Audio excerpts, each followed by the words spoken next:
Sure. So believe it or not, I studied 6 years of geology at university. And then I dropped out just before finishing my master. I just looked around, I tried different things, and actually I just ended up being a sales copywriter and author. That was my first engagement with online marketing. I love that. I love that. So obviously you got started as a geologist who ended up now doing retention marketing and conversion optimization. So I guess there's a little bit, especially in conversion optimization and some of the AI stuff you're doing, do you find that you lean on that from your background as a geologist and scientist?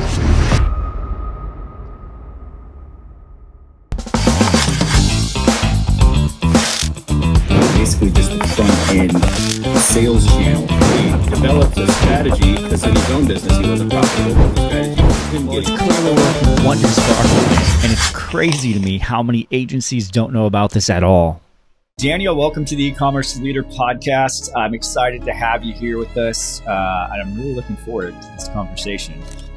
We have connected sort of offline, off the podcast recording, and what you're doing is really, really interesting. And so I am pumped that you're here, man.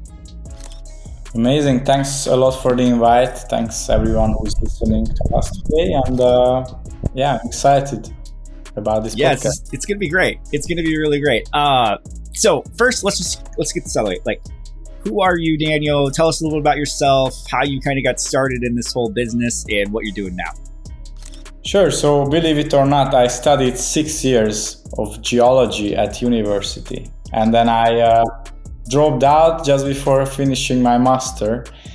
And I just looked around, I tried different things, and actually I just ended up being a sales copywriter and author. That was my first engagement with online marketing. And then fast forward, it became an agency with 16 people by now, and our focus is e-commerce growth, especially email marketing. Nowadays we also do Google Ads and website conversion rate optimization, so we are expanding services.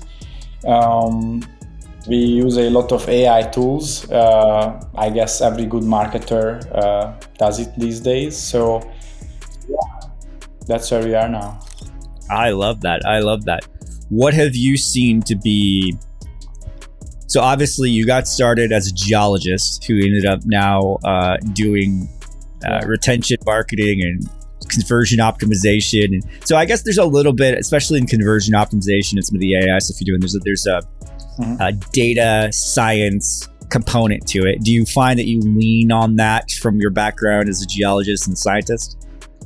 Yeah, actually, that's a great question. I think first of all, I wouldn't recommend that you go and you go to the uni and you learn something for 6 years. You study it for 6 years and then you just drop out and start something completely else, because 6 years is, it's a lot of time. A long time.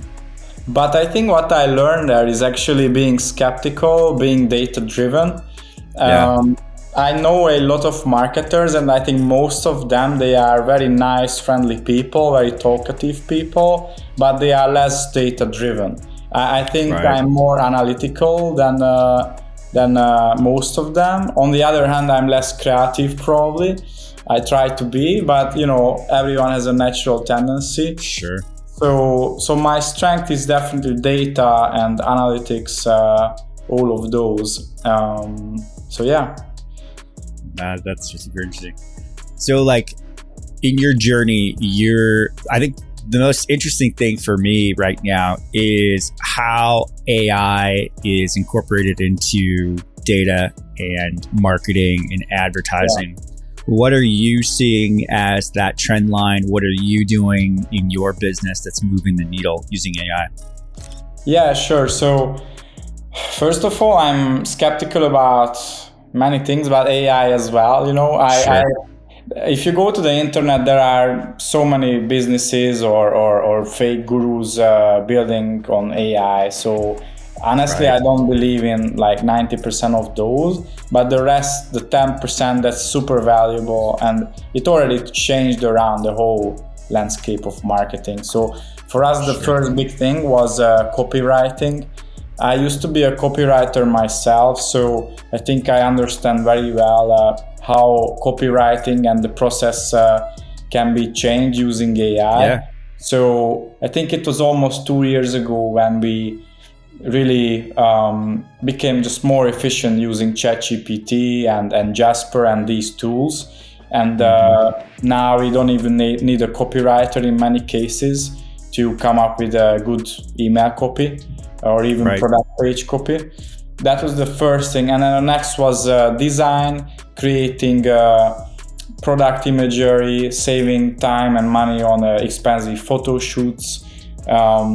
So design was the next thing. And I think the next will be actually video editing. If we look at the tools that are available, those are pretty good. I don't think you can make a YouTube video or a movie using those, but we are not yet. Not yet. Yeah. No, that's interesting. Actually, just something interesting.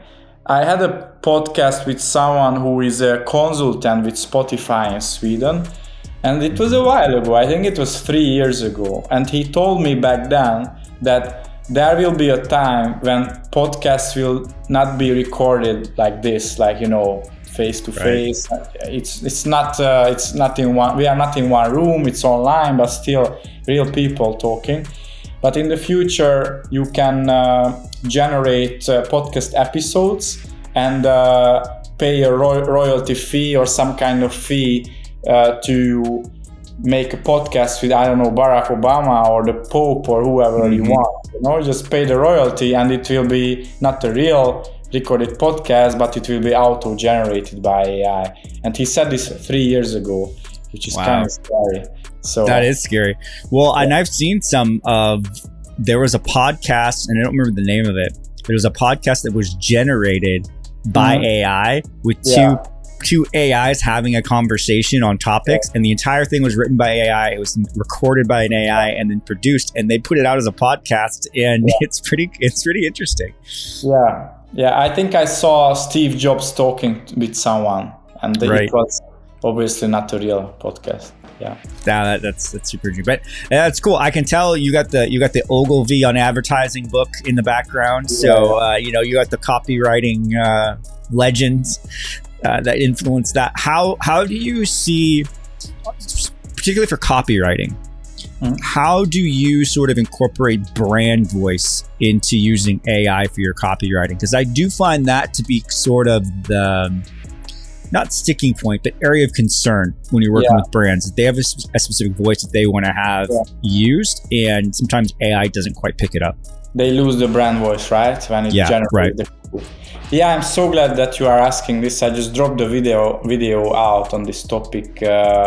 I'm dropping this next week, actually. We're breaking news right now. We're ahead of the curve.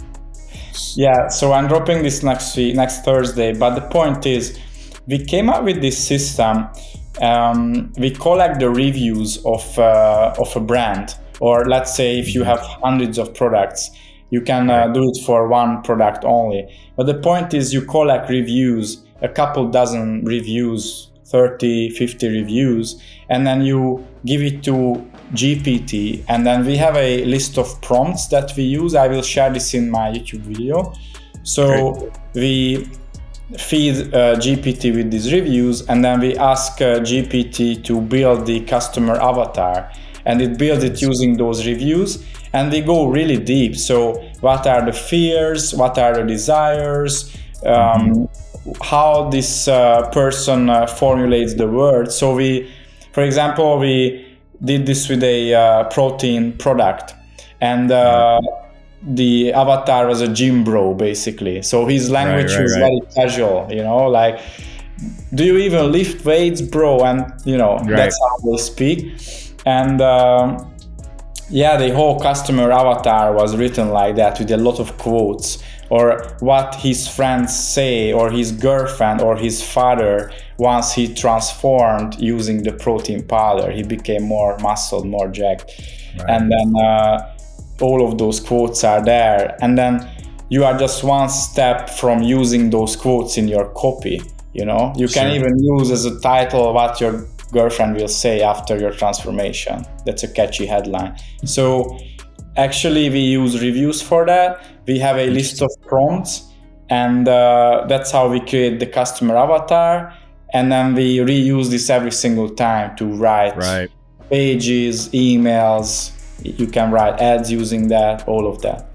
Do you add to that? I mean, are you like processing new reviews and like building out that customer avatar over time? And how many sort of customer reviews do you find is sort of a minimum to get the data set you need? Yeah, so roughly 30, 40, 50 reviews, I think that's good enough. If you have only 5 or 10, it's probably not enough. You will also find new angles. So for example, talking about this protein powder, it's a super saturated market, right? Protein powder. For sure. Yeah. And we asked the founders, what do you think, how this product is unique? And they had some ideas, but I don't think it was enough for this saturated market. And actually, we dug into the reviews, and it turned out that digestibility is the main thing. It's somehow people, they just complain about that, and this product is just amazing. Also, the flavors are amazing. So everyone gave 10 out of 10. So we found a few new angles as well. But answering your question, so I think you don't necessarily have to update this very often. Maybe if you reposition your product, or you rebrand, or somehow your angle changes and the benefits of the product. Otherwise, I don't think it's necessary to update it quite often. Got it. Yeah. Interesting. Well, and then you're also going to be able to test it with, say, for example, advertising, right? And you're able to test those different headlines and angles and see what actually produces the most and it has the most effect, and then you can just lean into it, right? So then you have pretty good data around actual conversion rate and, return on ad spend numbers based on what you're getting from your ads. Yeah, definitely. And actually, Google and Facebook, they are really smart because they also offer options for titles. You just need to check that checkbox, and then it generates titles, descriptions, all of those. I think GPT is still better to understand your brand voice. Or I know many people use Cloud. I haven't tried it, so I will check that. Copywriting has been transformed by AI for sure in the last 2 years. Absolutely. And I think it'll continue just to be that way, and it's just going to get better and better, right? Where else do you see sort of AI being used in advertising? Where are you implementing AI in your business? Research, that's a big part. So people say that, or I think Ogilvy said that. So it's not about the writing. It's not writing what takes time, but the research, the actual research. It could be up to 80% of your time just doing the research, understanding the audience. So research is a big one. But for example, I also use it for my YouTube videos to make research on a certain topic. So it's amazing for that. We use it for audits because it's really good to collect a lot of data and analyze the data. It has a huge computing power compared to human. So for audits as well, or summarizing information. And then, there are ad platforms, Facebook, Google, or email platform like Klaviyo. In Klaviyo, we use it a lot, to find the best sending time of email campaigns. It can even tell you what is the expected date of someone's next order.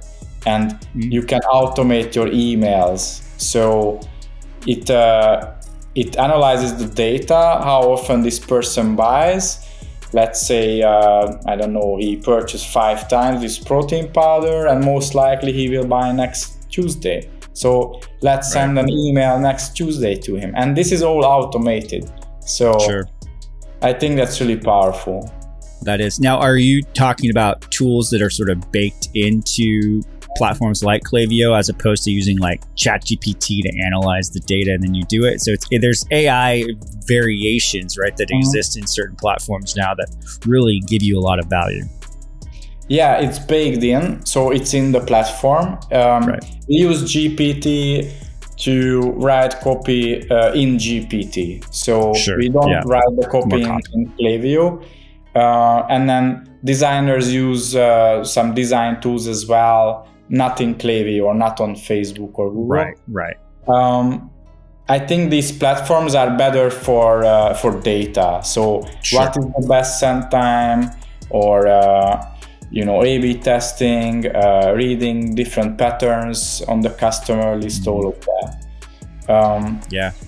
That being said, I would add, and this is super, I don't really share this, to be honest, but now I'm consulting with 2 software companies, and they are developing AI-based email platforms. And they are in the very early stages, but I think there will be a time when the copy, the design, the whole experience will be built by AI in the email platform. So in real time. So it'll be very personalized, right, to that customer. Yeah, exactly. Because even Klaviyo already knows this. What's the best sending time? And it has some data. What's the most likely time when this person will buy again? And then this takes this whole thing to the next level. Then let's personalize the copy for each recipient, the design as well. So everything will be personalized, and every campaign will be different. Just like an ad. I mean, that's still not the case, but probably ads are more personalized than emails, I would say. I would say that's true for sure. Yeah. No, it's super interesting. What I found too with using AI, you talked about like research and customer avatar. We used to do this avatar research for Meta when we would develop our customer profiles. It would take like 2 or 3 days, like you'd grind them out, do other research. And then we built our own GPT tool, and it does it in 5 minutes.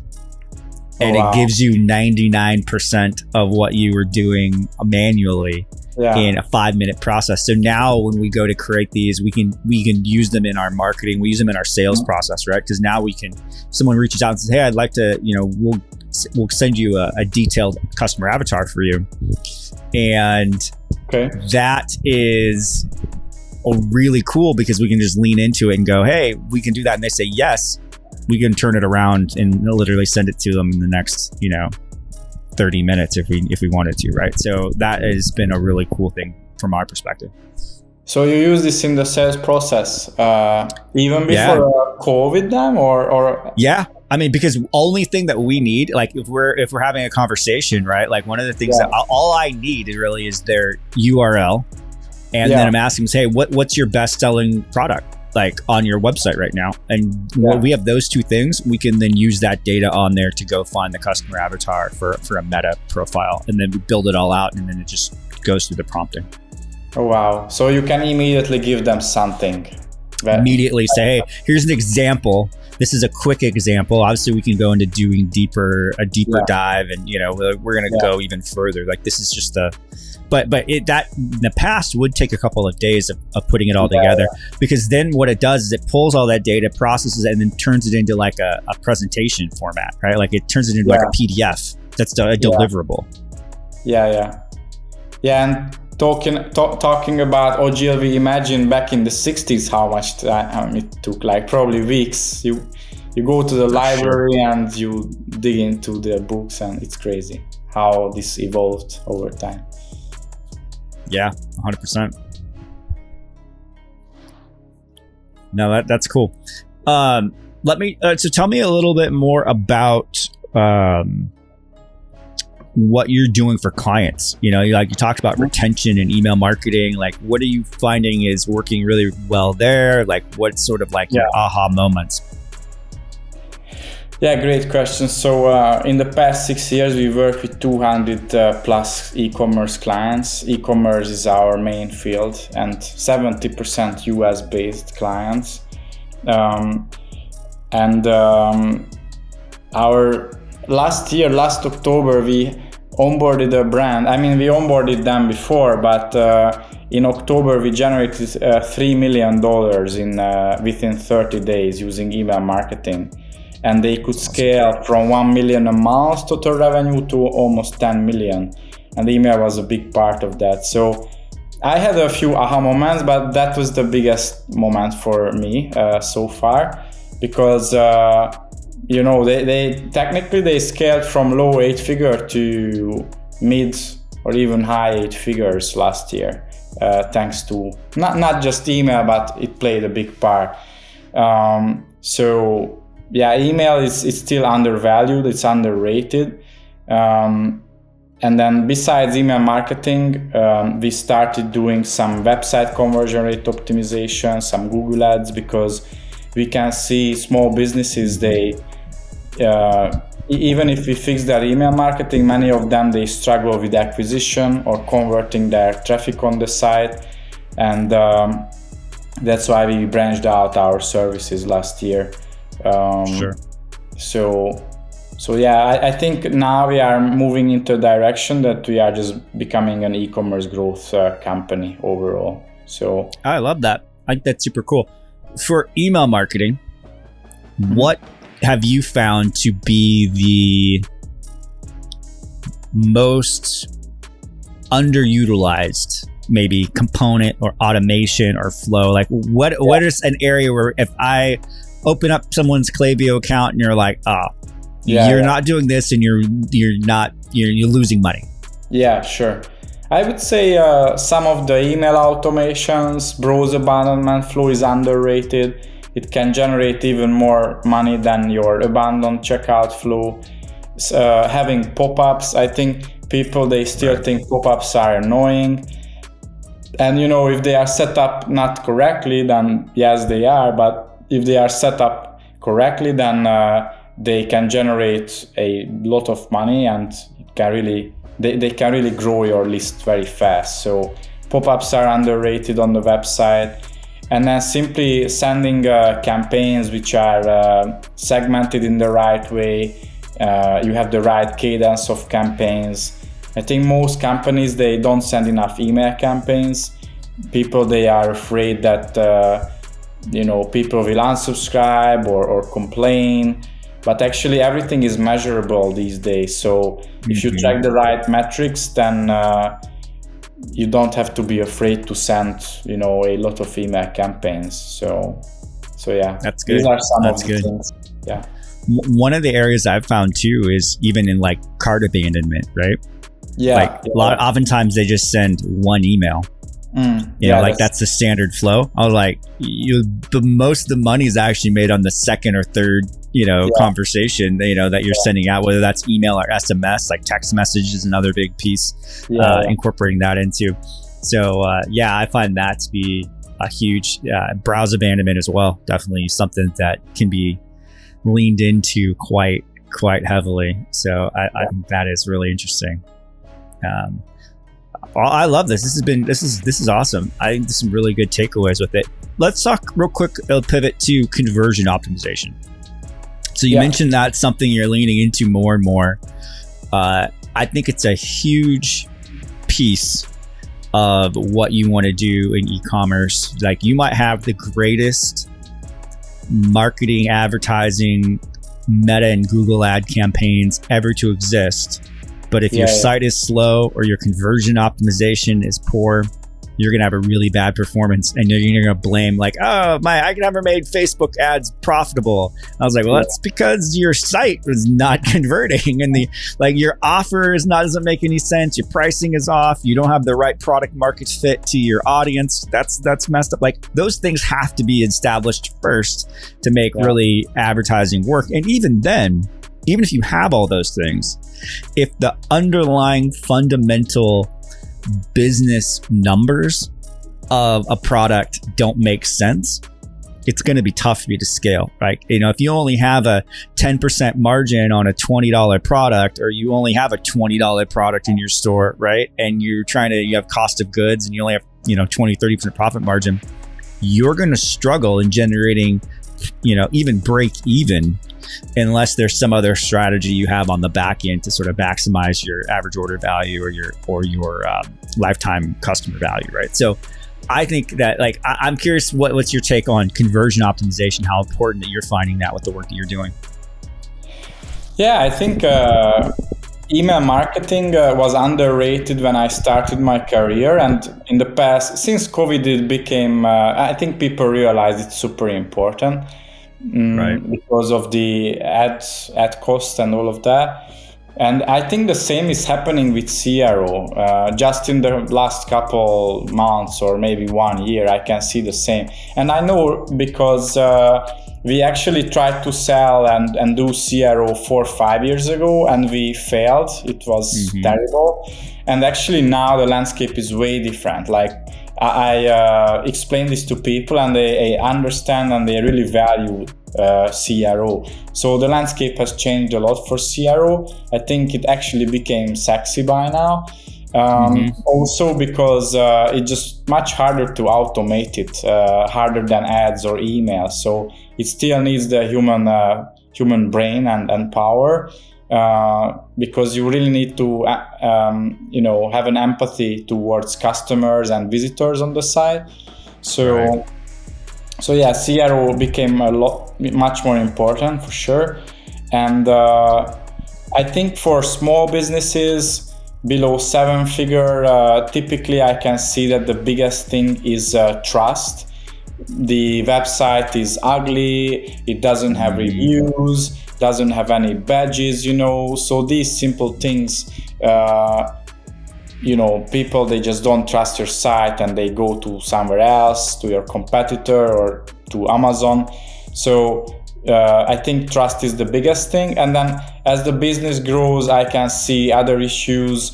They don't run A/B tests. They have a lot of data, but they just don't use it for anything. So it becomes more data oriented. But I think for small businesses, it's more about good UX, building enough trust, having solid product pages, a good checkout, so the basic stuff. So yeah, those need to be fixed first before you scale. And as you said, the basic economics, right? So right. I still don't know brands who sell below $50 and they are profitable on first purchase using meta ads. So yeah, they probably have some good brand awareness and trust. I mean, you have to build that over time. That's not something you just turn on tomorrow and start generating those sales. Yeah, typically, you might be a unicorn. Your brand might be like, "Hey, I did it and it worked." I'm like, "Well, congratulations," but that's not the norm. So yeah, definitely, yeah. No, that's great. So when you're starting to look with clients, they might come to you about email marketing, or they might come to you regarding Google. Do you then start with sort of the CRO analysis as a baseline, just starting point? Yeah. Typically what I can see is that they either want ads or email marketing. Most people, they come for email marketing. That's what we are known for the most. And then, but almost nobody comes with CRO actually. So everyone either want acquisition or more retention. And then I typically take a look at the whole business first, the economics, the positioning, the product itself. I don't get into different marketing channels at first. And then, I ask questions about the website, their ads, their emails, all of that. And by the end of it, I have a solid picture, what is the bottleneck. And if I see that actually it's not ads or not email marketing, but it's the website, then I explain it to them, I try to educate them, and I come up with a timeline, what could be the next step. And if they want, let's say, email marketing, but the website conversion rate is 0.5% with a $50 product, then I try to get them on CRO first, get just really have a better website first, and then once it's ready, then we can do email marketing or ads. So Right. it's more about the overall business growth, and I try to see the whole picture. Sure. I try to be a growth partner, and then I love that. I could say the same about ads. So I just talked to a low 8-figure e-commerce brand. They sell in the US, and the guy had like 10 agencies reviewing their Google ads, and nobody noticed that their checkout conversion rate is terrible. So it's probably 2%. Nobody noticed that, only us, and I think it's Right. crazy. So Yeah, I mean, you're looking at it holistically, right? Like oftentimes when you have an agency that's specialized in a certain like area, they just look only at their area, right? Like they don't look at it within the context of the entire thing. I think that's really smart that you're sort of thinking about it as the business owner would want to think about it, right? Yeah. Because they're looking at the business in totality, not just one discrete piece. Yeah. And I think that's really a lot of value that can be added in there for sure. If there's one thing, like a piece of advice you would give to a e-commerce store owner, one thing you're like, you should do this thing, and if you are doing it, here's how I would, this is what I would make sure you are doing as part of it. What would that be? What would be that one thing that you're like, you need to be doing this one thing? I get this question. I asked the same question as well from people, and I don't think I will give you a technical answer. I will give you a more like a mindset answer here. So that's perfect. I would say I'm a big believer in education. And not just in business, but in general. I think that's the one thing that can really empower people, even poor people or people with some disadvantages, whatever. I think education and learning new things, no matter where you are in life. So I would really urge everyone to invest into education, not just time, but your money, if that's necessary. And learn from the best. If you can have a coach, somebody who is 2 steps ahead of you, and learn from them. I do the same, and I'm really thankful for my own mentors, agency, e-commerce, sales mentors. Sure. So I would say education and investing into education, your own education. I love that. That's an amazing answer. So, and I wholeheartedly agree with you. I think having a coach, having somebody who can hold you accountable, to inspire you, to help guide you around some of the pitfalls. Everyone, you're going to make mistakes in business. The question is, how big of a mistake and how long do you stay there? How long does it take you to solve that problem? And so solving problems quickly and getting to resolution and getting to the next problem faster is one of the key aspects of growth. I have one more sort of technical question that I was just thinking about in terms of email marketing. What advice would you give to somebody who maybe has a very small email list? Like they're just starting from scratch. But they're like, I know I want to do email marketing. How do I build this list? What do I do? We are talking about e-commerce, right? So e-commerce, maybe you're just starting out. You're like, I want to grow, I want to build my list. What's the most cost-effective, efficient way to grow my email list? Other than just like obviously getting customers and there's the standard way that you're going to build that list. But is there anything a little bit extra you can sprinkle on the top to help move that further along? Thinking about this holistically, if your business is small, your email list is small, it doesn't have to be your main focus at that point. Sure. If you have 1, 2, 3,000 subscribers, just focus on acquisition, having a good converting website first, get your initial revenue, and then you can ramp it up. That being said, if you want to be more efficient to get emails and not just customers, then install pop-ups. I mentioned it earlier, but install pop-ups in Google Analytics, or maybe even in Shopify. You can check what is the average time spent on your pages, on your website. And then let's say it's 30 seconds or 1 minute. So you can use that time to show your pop-up. So the pop-up doesn't have to appear after 10 seconds. It can be 30 seconds. So it's not annoying. And there are exit intent pop-ups these days as well. So when somebody wants to leave your website, the pop-up appears and then they can subscribe. So I would say number one is pop-ups. Have a good offer in your pop-up. It can be the usual thing, which is a discount, but it can be something else, something more creative. Maybe free shipping or a free sample. So be creative with your offer, but I would say using pop-ups, making them not a terrible user experience, and you will grow your list 2-3 times faster actually. So that's pretty pretty helpful. That is really good. No, that's awesome, man. Well, this has been really great. Daniel, if people are interested in learning more about you and what you do, what's the best way to get in touch with you?